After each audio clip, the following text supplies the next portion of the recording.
O Poder Sem Limites, de Anthony Robbins, capítulo 20. Dirigir a criação. O poder da persuasão. Nós não vamos ser capazes de operar com sucesso nossa nave espacial Terra por muito mais tempo, a menos que a vejamos como uma nave inteira e o nosso destino como sendo comum. Tem que ser todos ou ninguém. Buckminster Fuller. Até agora lidamos principalmente com mudanças individuais, maneiras como as pessoas podem crescer e tornarem-se fortalecidas, mas um dos aspectos inconfundíveis do mundo moderno é a quantidade de mudanças que acontecem em nível de massa. A ideia de uma aldeia global há muito tempo tornou-se um clichê, mas ainda é verdadeira. Nunca antes na história do mundo houve tantos mecanismos poderosos para a persuasão de grupo maciça e duradoura. Isso pode significar mais gente comprando Coca-Cola, usando jeans leves e ouvindo bandas de rock and roll. Pode também significar mudanças nas atitudes maciças, positivas no mundo todo. Tudo depende de quem esteja persuadindo e por quê. Neste capítulo vamos ver as mudanças que acontecem em grande escala, ver como elas acontecem e examinar o que significam. Vamos então ver como você pode se tornar um persuasor e o que você pode fazer com suas habilidades. Pensamos em nosso mundo de hoje como estando inundado de estímulos, mas não é o que realmente o diferencia dos tempos antigos. Um índio andando através dos bosques confrontava-se constantemente com visões, sons e cheiros que poderiam significar a diferença entre a vida e a morte, entre comer e morrer de fome. Não havia falta de estímulos em seu mundo. A maior diferença hoje está na intenção e procura dos estímulos. O índio na floresta tinha de interpretar o significado dos estímulos do acaso. Contrastando, nosso mundo está cheio de estímulos que são conscientemente dirigidos para que façamos alguma coisa. Pode ser uma justificativa para comprar um carro ou um pedido para votar num determinado candidato. Pode ser um apelo para salvar crianças famintas ou um lance para que compremos mais bolinhos. Pode ser uma tentativa para nos fazer sentir bem sobre ter alguma coisa ou uma mensagem para nos frustrar por não termos alguma coisa. Mas o fato principal que caracteriza o mundo moderno é a persistência da persuasão. Estamos constantemente cercados por pessoas com os meios e a tecnologia e o know-how para nos persuadir a fazer alguma coisa. E essa persuasão tem alcance global. A mesma imagem que nos está sendo imposta hoje pode ser imposta em grande parte do mundo, no mesmo instante. Consideremos o hábito de fumar, por exemplo. As pessoas em tempos antigos podiam alegar ignorância, mas hoje sabemos que cigarros são prejudiciais à nossa saúde. Eles contribuem para tudo, desde câncer até doenças do coração. Há até uma grande quantidade de forte sentimento público, expresso através de passeatas locais antifumo ou plebiscito, que faz os fumantes sentirem que estão fazendo algo errado. As pessoas têm todas as razões do mundo para não fumarem. No entanto, a indústria de tabaco continua a prosperar e milhões de pessoas continuam a fumar cigarros, e muitas outras começando a toda hora. Por que isso acontece? As pessoas podem aprender a apreciar a experiência de fumar, mas isso é o que faz começar? Elas tiveram de ser ensinadas a como começar a usar um cigarro como um dispositivo para criar prazer. Não era uma reação natural. O que aconteceu a primeira vez que fumaram? Odiaram, elas tossiram, engasgaram e sentiram-se nauseadas. O corpo delas dizia: esse negócio é terrível, afaste-o de mim, eu não quero isso.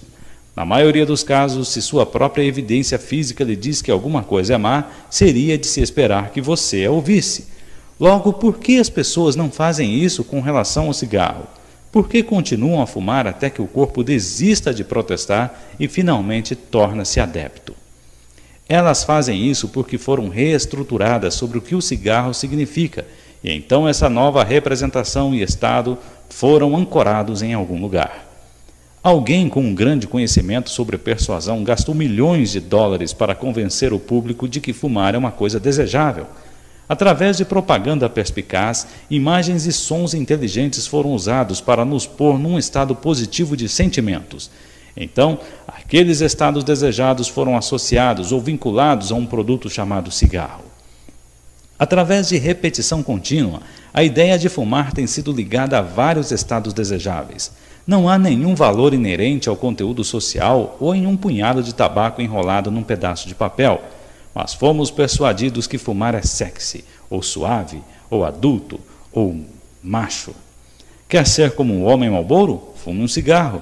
Quer mostrar que você é uma garota que veio de longe e que viajou por muitos lugares e que tem muita experiência de vida? Fume um cigarro. Ótimo, você pode ter muita experiência de vida e ter conhecido muitos lugares, mas o lugar mais perto que vai chegar fumando é de um câncer pulmonar.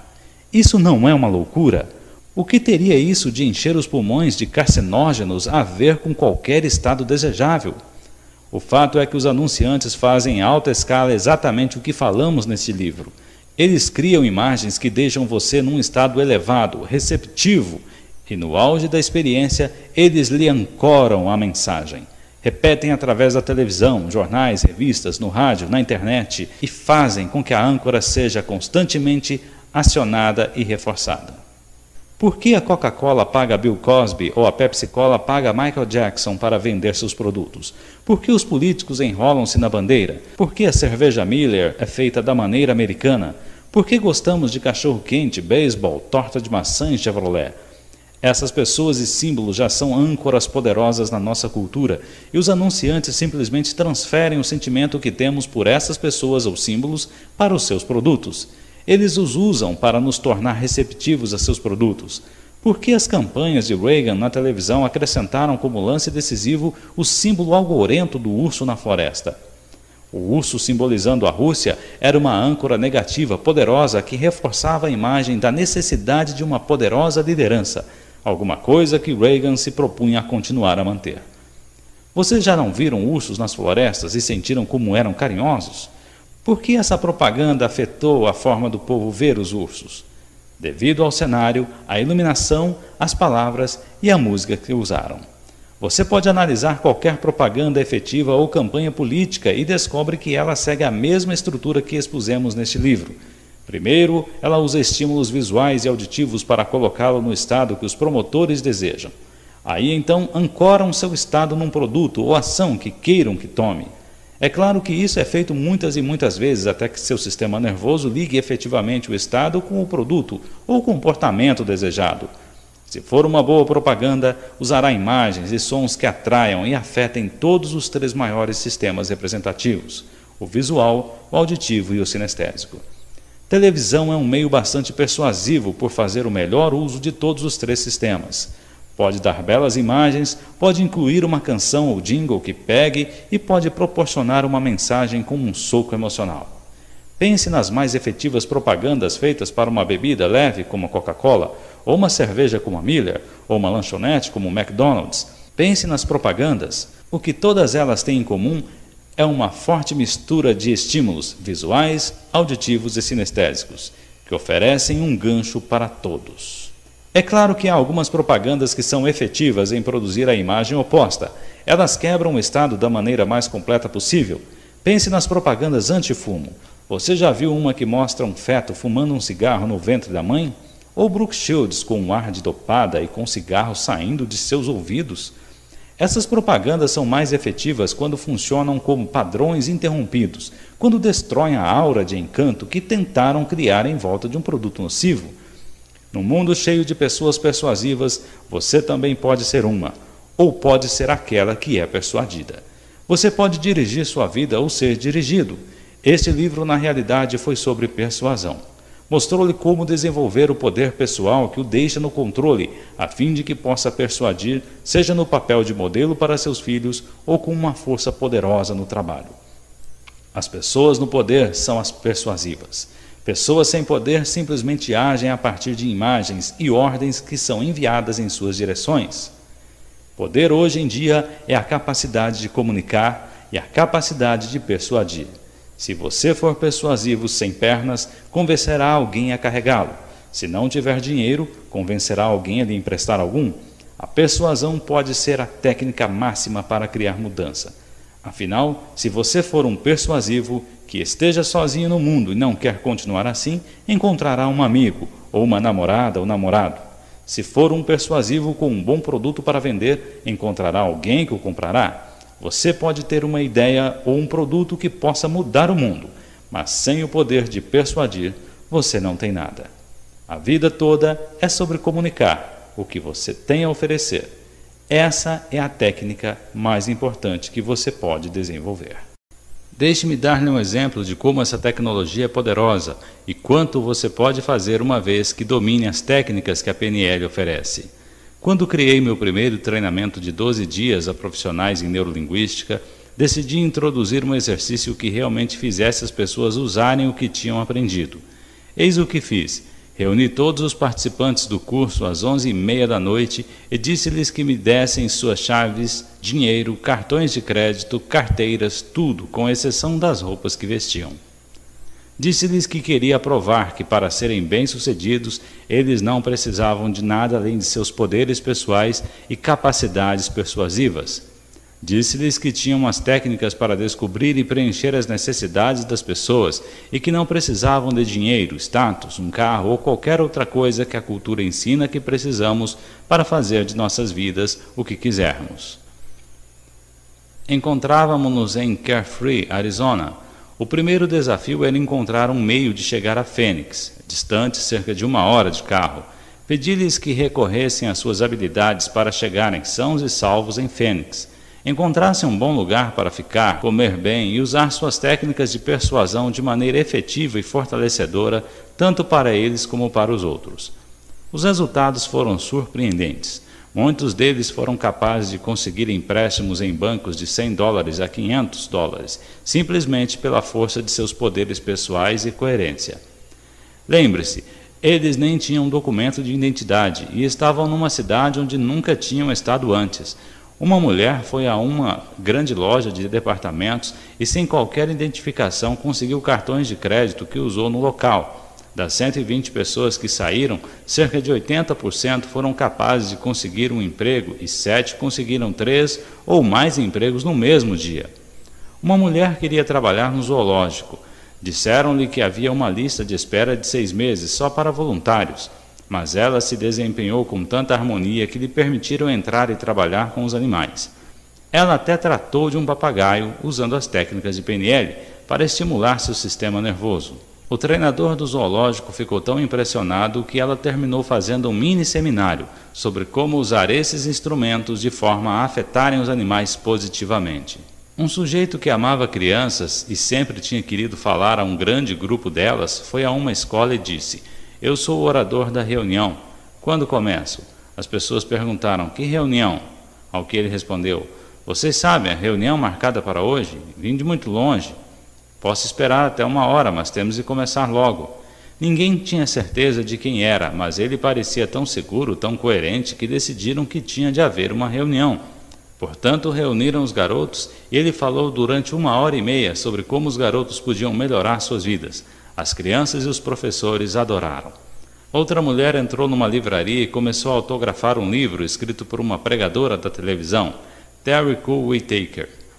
Ela não se parecia em nada com Terry Cole Whitaker, cuja fotografia estava na capa, mas modelou o andar e as expressões faciais e a risada de Terry Cole tão bem que o gerente da loja, depois de ficar atrapalhado com aquela estranha escrevendo em seus livros, deu uma olhada para conferir e disse: "Desculpe-me, senhora Cole Whitaker, é uma honra tê-la aqui." Algumas pessoas pediram autógrafos e compraram livros enquanto permaneceu lá. Nesse dia, alguns indivíduos ricos de recursos acabaram com as fobias de algumas pessoas, outros resolveram problemas emocionais. O forte desse exercício era mostrar a essas pessoas que elas não precisavam nada mais do que os próprios comportamentos ricos e técnicas para encontrarem seus caminhos sem nenhum dos costumeiros sistemas de apoio, tais como transporte, dinheiro, reputação, contatos, créditos e outros. E a maioria delas teve um dos mais poderosos e agradáveis dias de suas vidas. No primeiro capítulo, falamos sobre como as pessoas têm sentimentos diferentes sobre o poder. Algumas pensam que de alguma forma é inconveniente, significa ter controle indevido sobre os outros. Permita-me dizer algo: no mundo moderno, a persuasão não é uma escolha. É um fato presente na vida. Alguém está sempre persuadindo. As pessoas estão gastando milhões e milhões de dólares para que suas mensagens saiam com poder máximo e técnica. Portanto, ou você ou outra pessoa qualquer persuadem. A diferença no comportamento de nossos filhos pode ser a diferença entre quem é o mais persuasivo, você ou eu, ou o passador de drogas. Se quiser controlar sua vida, se quiser ser o modelo mais elegante e efetivo para aqueles por quem se preocupa, você tem de aprender como ser persuasivo. Se você se abdica da responsabilidade, há muitos outros prontos para preencher a vaga. Até agora você viu o que essas técnicas de comunicação podem significar para você. Agora precisamos considerar o que essas técnicas podem significar para todos nós juntos. Vimos na era mais notável da história humana, numa época em que as mudanças que antes levavam décadas, agora podem levar apenas dias, quando viagens que antes levavam meses, agora podem ser feitas em horas. Muitas dessas mudanças são boas. Vivemos mais, com mais conforto e com mais estímulos e liberdade do que nunca antes. Algumas das mudanças, no entanto, podem também ser terríveis. Pela primeira vez na história, sabemos que temos a capacidade de destruir um planeta inteiro, seja por meio de explosões terríveis ou por morte lenta, poluindo e envenenando o planeta e a nós mesmos. Não é algo sobre o que a maioria de nós gosta de conversar. É alguma coisa de que nossas mentes se afastam e não se aproximam, mas essas situações são fatos da vida. A boa nova é que tanto Deus, ou a inteligência humana, ou o puro acaso, ou qualquer que seja a força, ou as combinações de forças que você acredite fazer com que estejamos onde estejamos, quem criou esses problemas terríveis, também criou os meios de mudá-los. Acredito que todos esses problemas do mundo são fatores, mas também acredito numa fonte muito maior do que meu presente entendimento. Dizer que não há uma fonte de inteligência que podemos chamar Deus é como dizer que o Webster Dictionary é o resultado de uma explosão em uma gráfica e que tudo se juntou perfeitamente em equilíbrio. Um dia, quando comecei a pensar em todos os problemas do mundo, fiquei muito excitado porque notei uma relação comum entre todos eles. Todos os problemas humanos são problemas de comportamento. Espero que você esteja usando o seu modelo de precisão agora e esteja se perguntando: todos? Bem, deixe-me colocar a coisa dessa maneira. Se a origem do problema não é o comportamento humano, geralmente tem uma solução no comportamento humano. Por exemplo, o crime não é um problema, é o comportamento das pessoas que criam essas coisas que chamamos de crime. Muitas vezes pegamos conjuntos de ações e as transformamos em nomes como se fossem objetos, quando na verdade são processos. Enquanto representarmos os problemas humanos como se fossem coisas, acredito que nos enfraqueceremos ao torná-los alguma coisa grande fora do nosso controle. A força nuclear ou a perda nuclear não é o problema. Como os seres humanos usam o átomo pode ser um problema, se não for controlado efetivamente. Se nós, como nação, decidimos que esses instrumentos não são as abordagens mais efetivas e saudáveis para o desenvolvimento e consumo de energia, podemos mudar nosso comportamento. A guerra nuclear não é um problema em si. A maneira como os seres humanos se comportam é que cria ou evita a guerra. Fome não é o problema na África. O comportamento humano é o problema. Destruir as terras uns dos outros não ajuda a criação de um grande suprimento de alimentos. Se a comida enviada pelas pessoas de todo o mundo está apodrecendo nos cais porque outras pessoas não querem cooperar, isso sim é um problema, e é um problema de comportamento. Em contraste, os israelenses resolveram o problema muito bem, no meio do deserto. Portanto, se pudermos concordar como uma generalização proveitosa em que o comportamento humano é a origem de todos os problemas humanos, ou que novos comportamentos podem resolver a maioria dos problemas que surgem, então podemos nos tornar bastante animados, porque compreendemos que esses comportamentos são os resultados dos estados em que os seres humanos se encontram, e são seus modelos de como agir quando estão nesses estados. Também sabemos que os estados dos quais brotam os comportamentos são o resultado de suas representações interiores. Sabemos, por exemplo, que as pessoas vincularam o processo de fumar a um estado particular. Elas não fumam durante todos os minutos e todos os dias, só quando estão num estado de fumar. As pessoas não comem demais todos os minutos e todos os dias, só quando estão num estado que vincularam a comer demais. Se você mudar efetivamente aquelas sensações ou as ações vinculadas, pode efetivamente mudar o comportamento das pessoas. Estamos agora vivendo numa época onde a tecnologia usada para comunicar mensagens para quase o mundo inteiro já está instalada e sendo usada. A tecnologia é a mídia, rádio, televisão, cinema, imprensa e principalmente a internet. Os filmes que vemos hoje em Nova York e Los Angeles são os vistos amanhã em Paris e Londres, em Beirute, Manágua, depois de amanhã. e em todo o mundo, poucos dias depois. Portanto, se esses filmes, ou livros, ou shows de televisão, outras formas de mídia mudam para melhor as representações interiores e estados das pessoas, elas podem também mudar o mundo para melhor. Temos visto como a mídia pode ser eficaz para vender produtos e espalhar cultura. Estamos agora aprendendo como elas podem ser efetivas para mudar o mundo para melhor. Pense nos concertos de Live Aid. Se não foi uma imensa demonstração do poder positivo da tecnologia da comunicação, então não sei o que foi. Logo, os meios para mudar as representações interiores de um imenso número de pessoas e, pois, os estados de um imenso número de pessoas e, assim, os comportamentos de um imenso número de pessoas, agora estão à nossa disposição. Usando efetivamente nossos conhecimentos dos acionadores do comportamento humano e da atual tecnologia para comunicar essas novas representações para as massas, podemos mudar o futuro de nosso mundo. O filme documentário O Medo que Educa é um grande exemplo de como podemos mudar as representações interiores das pessoas e, por meio disso, mudar seus comportamentos, usando os recursos da mídia. É um documentário sobre um trabalho no qual garotos que estavam tendo comportamentos destrutivos e delinquentes eram levados a uma prisão, onde os próprios presos se ofereciam como voluntários para ajudar a mudar as representações interiores dos garotos sobre o que o crime e a prisão realmente significavam. Esses garotos haviam sido entrevistados antes. A maioria deles era realmente dura e disseram que ir para a prisão não seria um grande negócio. Suas representações interiores e estados foram efetivamente mudados quando um assassino de várias pessoas começou a lhes contar como era realmente a vida na prisão, relatando os detalhes com tanta intensidade que mudaria a fisiologia de qualquer um. O medo que educa deve ser visto. A continuidade do trabalho mostrou ser incrivelmente efetiva na mudança dos comportamentos desses garotos. A televisão foi então capaz de fazer a mesma experiência para grande número de garotos e adultos, simultaneamente mudando os pensamentos e comportamentos de muitas pessoas. Podemos mudar um grande número de comportamentos humanos se pudermos fazer representações efetivas que atraiam as pessoas em todos os sistemas representativos primários e se reestruturarmos as coisas de maneira a atrair todos os principais metaprogramas. Quando mudamos comportamentos das massas, mudamos o curso da história. Qual era, por exemplo, o sentimento da maioria dos jovens dos Estados Unidos quando perguntavam como se sentiria indo lutar a Segunda Guerra Mundial? Bastante positiva, não é? Por quê?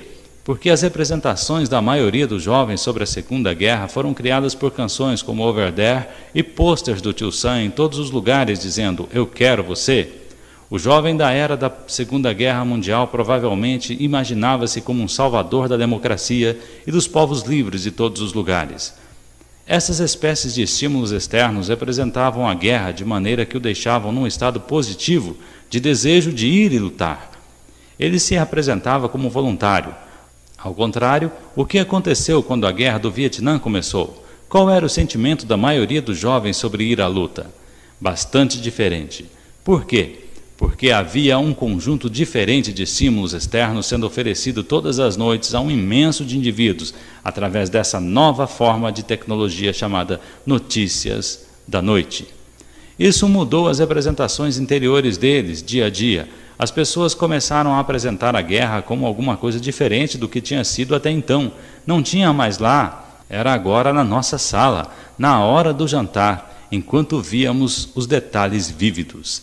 Não eram grandes paradas ou a salvação da democracia, era estar vendo um rapaz de 18 anos exatamente como seu filho ou do vizinho com o rosto estraçalhado e morrendo numa selva longínqua. Como resultado, mais e mais pessoas desenvolveram uma nova representação interior do que significava a guerra, e, consequentemente, seus comportamentos mudaram. Não estou dizendo que a guerra era má ou boa, estou simplesmente chamando a atenção para o fato de que as representações das pessoas estavam mudadas, e assim estavam seus comportamentos, e a mídia criou o veículo para essa mudança. Nossos sentimentos e comportamentos estão até agora sendo mudados de algumas formas, nas quais podemos nem ter reparado antes. Por exemplo, como se sente sobre extraterrestres? Pense em filmes como ET, Cocoon e Contatos Imediatos do Terceiro Grau. Costumamos pensar em alienígenas como horríveis monstros disformes que viriam morder seu rosto, engolir sua casa e torturar sua mãe. Agora pensamos neles como seres que se escondem em armários, são amigos de meninos e andam de bicicleta com seus filhos até poderem voltar para casa. Ou como sujeitos que emprestam ao avô a sua piscina para refrescar-se em dias quentes. Se você fosse uma alienígena com vontade de que as pessoas reagissem a você de forma positiva, preferiria que eles o encontrassem depois de terem visto Invasores de Corpos ou saindo de algum dos filmes de Steven Spielberg? Se eu fosse uma alienígena, antes de vir a um planeta como este, conseguiria alguém para fazer muitos filmes sobre o grande sujeito que eu sou. Assim, o povo me receberia entusiasticamente, de braços abertos. Conseguiria para mim um grande agente de relações públicas para mudar representações interiores das massas sobre quem eu sou, ou com o que eu me pareço. Talvez Steven Spielberg seja, no final das contas, de um planeta diferente. Como é que um filme como Rambo faz você se sentir sobre a guerra? Faz com que matar e atirar napalm pareça uma diversão ótima, alegre, muito engraçada? Ele nos faz menos ou mais receptivos à ideia de lutar numa guerra. Obviamente, um filme não consegue mudar os comportamentos de um país. Também é importante notar que Sylvester Stallone não está tentando promover a matança de pessoas. Muito pelo contrário, seus filmes são todos sobre como superar grandes limitações por meio do trabalho duro e disciplina. Eles são modelos de possibilidade de ganhar, apesar das enormes desigualdades. No entanto, é importante para nós observarmos o efeito da cultura de massa com o qual deparamos constantemente. É importante para nós ficarmos conscientes daquilo que estamos colocando em nossas mentes e termos certeza de que isso está apoiando os nossos objetivos desejados. O que aconteceria se você trocasse a representação interior do mundo sobre a guerra? E se o mesmo poder e tecnologia que fazem com que um enorme número de indivíduos lute pudessem ser usados efetivamente para ligar as diferenças de valores e representar a união de todos os povos? A tecnologia existe? Acredito que sim. Não me entendam mal. Não estou sugerindo que isso seja fácil, que tudo o que temos a fazer seja realizar uns poucos filmes, exibi-los para todos e o mundo mudará. O que estou sugerindo é que os mecanismos para a mudança estão tão à disposição como os instrumentos para a destruição. Estou sugerindo que nos tornemos mais conscientes daquilo que vemos, ouvimos, numa base coerente e que prestemos atenção em como representamos essas experiências para nós mesmos, individual e coletivamente. Se temos de criar os resultados que queremos dentro de nossas famílias, comunidades, países e mundo, devemos nos tornar muito mais conscientes. Aquilo que representamos conscientemente numa larga escala tende a tornar-se interiorizado em grande número de pessoas. Essas representações afetam os futuros comportamentos de uma cultura e do mundo. Assim, se quisermos criar um mundo que trabalha, devemos querer rever e planejar consistentemente aquilo que queremos fazer para criar representações que nos fortaleçam numa escala global unida. Você pode viver sua vida de duas maneiras. Você pode ser como os cachorros de Pavlov, respondendo a todas as ordens e mensagens que surgem em seu caminho. Você pode ser seduzido pela guerra, seduzido por uma droga, ou por uma comida, ou ainda cativado por todas as tendências que passem pelos canais. Alguém certa vez descreveu a propaganda como a ciência de controlar a inteligência humana o tempo suficiente para tirar dinheiro dela. Alguns de nós vivemos num mundo de inteligências permanentemente controladas. A alternativa é tentar alguma coisa mais elegante. Você pode aprender a usar o seu cérebro a fim de escolher os comportamentos e representações interiores que o tornem uma pessoa melhor e, assim, o mundo melhor. Você pode tornar-se consciente de quanto está sendo programado e manipulado. Você pode determinar quando seus comportamentos e modelos que lhe são transmitidos refletem seus valores reais, enquanto desliga os que não o fazem. Vivemos num mundo onde parece haver uma nova moda a cada mês. Se você for persuasivo, torna-se um criador de tendências, mais do que alguém que só reage a grande quantidade de mensagens. A direção na qual as coisas estão indo é importante como o que esteja acontecendo. Direções causam destinos. Portanto, é importante descobrir a direção da corrente e não esperar até você estar à beira das cataratas do Niágara para perceber que está num pequeno bote sem remos. O trabalho de um persuasivo é orientar as maneiras, fazer o mapa do terreno e encontrar os caminhos que levem a objetivos melhores. Tendências são criadas por indivíduos. Por exemplo, o feriado nacional do Dia de Ação de Graças foi criado não por um político, mas por uma mulher que teve uma enorme vontade de unir nosso país. Seu nome era Sarah Joseph Haley, e ela foi bem-sucedida numa tarefa que durante mais de 250 anos frustrara outros.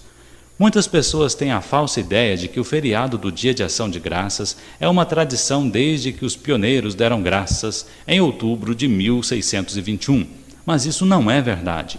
Durante 155 anos depois disso, não havia uma celebração regular ou unificada do Dia de Ação de Graças nas colônias. A Guerra da Independência conseguiu uma vitória que foi celebrada pela primeira vez por todo o país, mas ainda a tradição não foi mantida. O terceiro Dia de Ação de Graças foi feito após a bem-sucedida convocação da Constituição, quando o presidente George Washington proclamou 26 de novembro de 1789 como Dia Nacional de Ação de Graças. No entanto, esse também falhou e não se tornou um evento repetido. Só em 1827 surgiu Sarah Joseph Haley, uma mulher com bastante determinação e persistência para fazer com que tudo acontecesse. Mãe de 5 crianças, escolheu sustentar-se e a família, tornando-se escritora profissional numa época de nossa história em que poucas mulheres eram conhecidas por terem tido sucesso nessa profissão. Como editora de uma revista feminina, fez com que se tornasse um dos maiores periódicos nacionais com uma tiragem de 150 mil exemplares. Ficou conhecida por suas campanhas editoriais a favor de colégios femininos, playgrounds públicos e creches diversas. E escreveu a canção de ninar Mary Had a Little Lamb. No entanto, o mais importante feito de sua vida foi criar o Dia Nacional de Ação de Graças. Ela usou sua revista como instrumento principal para influenciar aqueles que poderiam instituir tal festividade para a nação. Durante quase 36 anos fez campanha por esse sonho, escrevendo constantemente cartas pessoais aos presidentes e governadores. Em sua revista, publicava anualmente tentadores cardápios de ação de graças, escrevia histórias e poesias focalizando temas de ação de graças, e escrevia editorial após editorial, apoiando um dia anual de ação de graças. Finalmente, a Guerra Civil fez com que Haley tivesse uma oportunidade para expressar sua opinião de uma maneira que atingisse a nação. Ela escreveu: não seria uma grande vantagem social, nacional e religiosa ter o nosso Dia de Ação de Graças definitivamente acertado? Em outubro de 1863, ela publicou um editorial. Pondo de lado os sentimentos por algum único estado ou território isolado que deseja escolher sua própria data, não seria mais nobre, mais verdadeiramente americano, tornar uma união nacional quando oferecemos a Deus nosso tributo de alegria e gratidão pelas bênçãos do ano? Ela escreveu uma carta para o secretário de Estado William Seward, que mostrou ao presidente Abraham Lincoln que sentiu que o conceito de uma unidade nacional estava precisamente certo. 4 dias mais tarde, o presidente fez uma proclamação estabelecendo a última quinta-feira de novembro de 1863 como o Dia Nacional de Ação de Graças. O resto é história. Tudo porque uma mulher com persistência e habilidade persuasiva usou a mídia existente efetivamente. Deixe-me oferecer-lhe 2 possíveis modelos para a criação dirigida e efetiva. Eu tento fazer uma diferença positiva através da educação. Se quisermos ter um efetivo positivo no futuro, devemos dar à próxima geração os instrumentos disponíveis mais efetivos para criar um mundo deles, da maneira que quiserem. Nossa organização tenta fazer isso através de nossos acampamentos de excelência ilimitada. Nesses acampamentos, ensinamos as crianças a usarem instrumentos específicos para dirigirem seus próprios cérebros, para dirigirem seus próprios comportamentos, e assim os resultados que criam em suas vidas. Elas aprendem a desenvolver profundos níveis de harmonia com pessoas de todas as origens, a modelar pessoas efetivas, a superar limitações e reestruturar suas percepções do que é possível para elas. No fim do curso, a grande maioria das crianças me diz que foi a mais poderosa experiência de aprendizado que já tiveram. É um dos mais agradáveis e recompensadores programas que já tive o privilégio de dirigir. Porém, eu sou só uma pessoa e nossos sócios só podem atingir algumas crianças.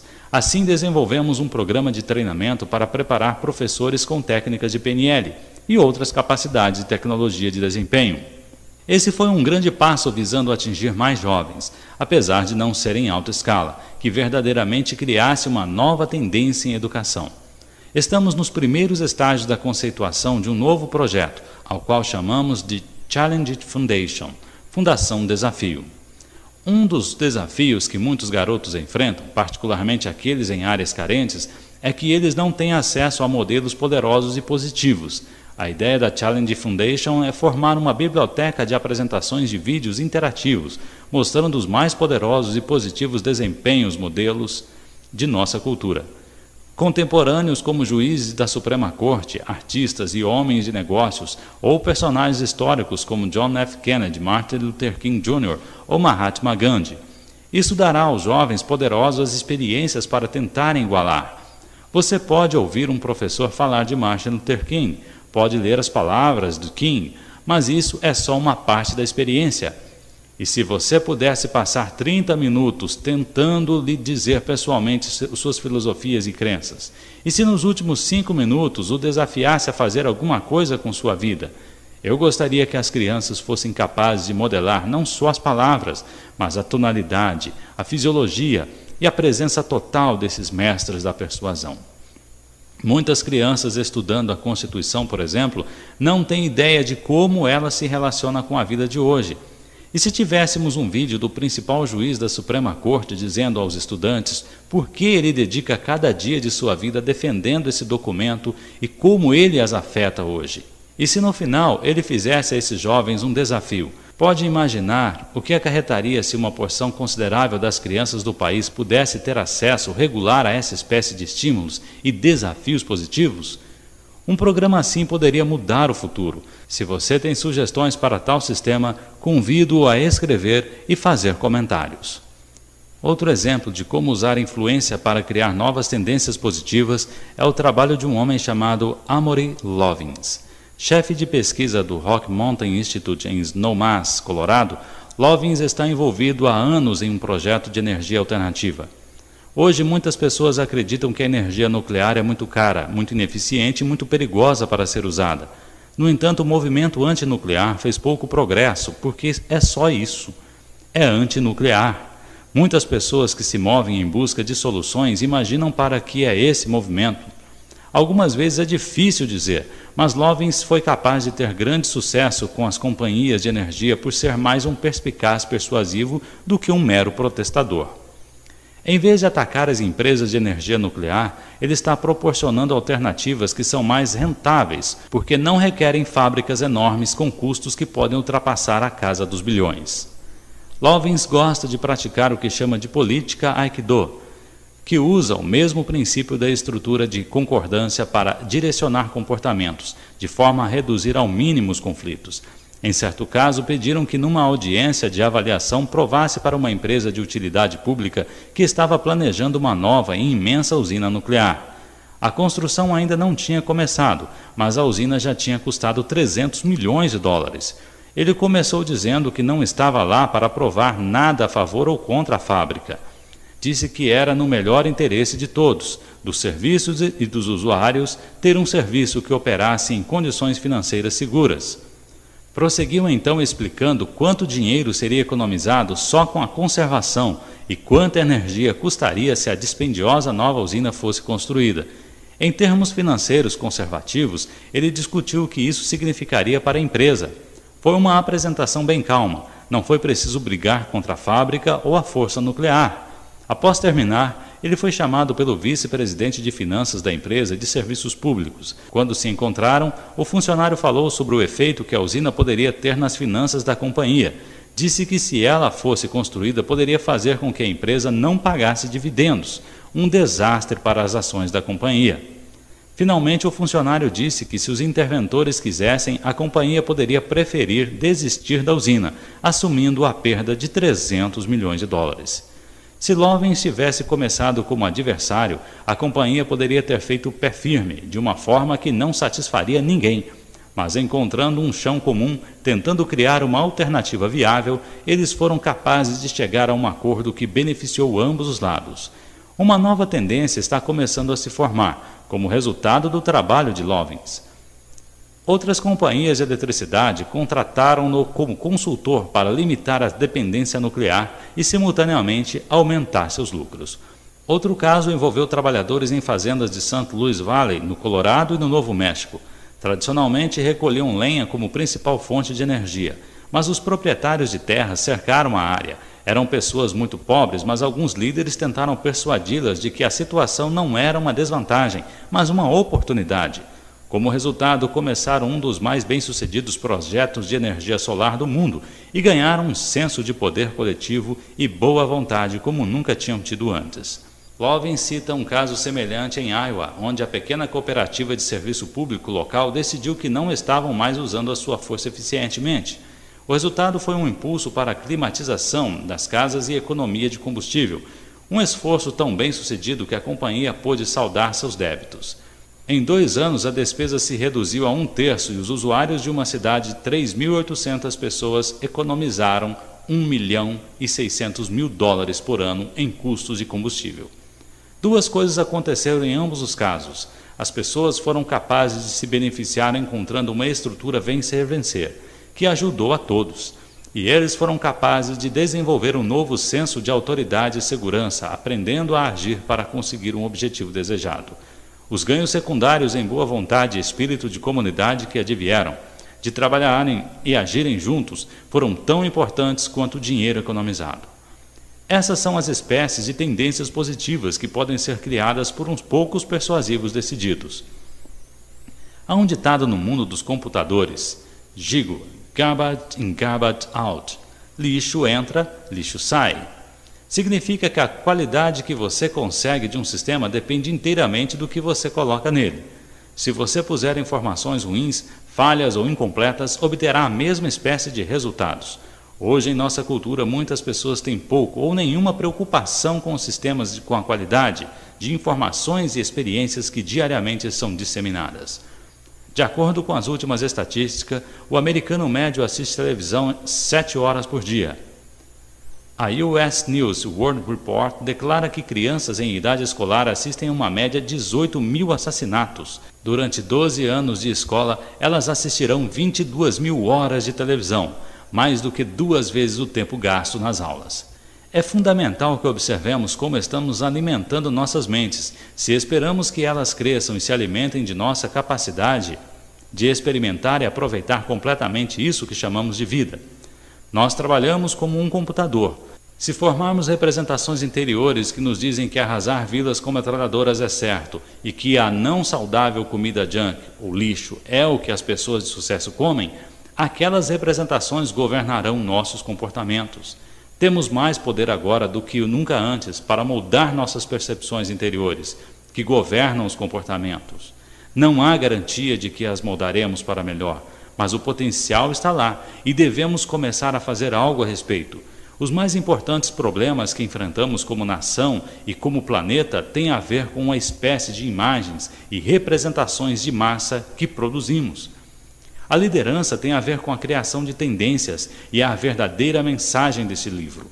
Você sabe agora como dirigir seu cérebro para processar informações da forma mais fortalecedora. Você já sabe como tirar o som e aumentar a luminosidade da comunicação lixo e sabe como resolver conflitos dentro de seus próprios valores. Mas se realmente quiser se destacar, você precisa saber como ser um líder, como pegar essas tendências de persuasão e fazer do mundo um lugar melhor. Isso significa ser um modelo mais positivo e mais perspicaz para seus filhos, para seus empregados, para seus sócios nos negócios, para o seu mundo. Você pode fazer isso a nível de persuasão individual e pode fazê-lo a nível de persuasão de massa. Em vez de ser influenciado por imagens do Rambo delirantemente explodindo outros seres humanos, você pode querer dedicar sua vida a comunicar mensagens fortalecedoras que podem ser a diferença para fazer este mundo da maneira que você quer que ele seja. Lembre-se, o mundo é governado pelos persuasivos.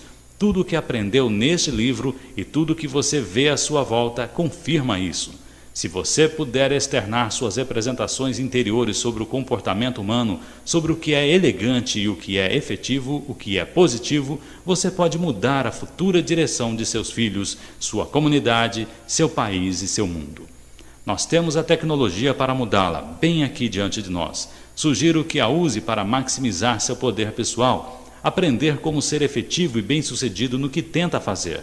Mas não há valor em ser soberano de um planeta agonizante. Tudo sobre o que conversamos, a importância da estrutura de acordos, a natureza da harmonia, a modelagem da excelência, a sintaxe do sucesso e todo o resto funciona melhor quando é usado de forma positiva, que desenvolva sucesso para os outros tão bem como para nós mesmos.